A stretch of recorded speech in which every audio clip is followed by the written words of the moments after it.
Ser rotario.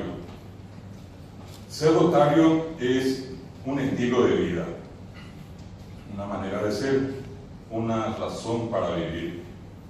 Dar de sí sin pensar en sí es la clave, es la idea fuerza que reúne a hombres y mujeres convencidos y comprometidos con una sociedad mejor. Su ardua acción social es ordenada y constante, es eficiente y proactiva, es mancomunada y potente, es noble y silenciosa. En esencia, el rotario es dinámico, es diferente, ama y defiende la vida, y en cada acción que realiza apunta al bienestar y a la armonía.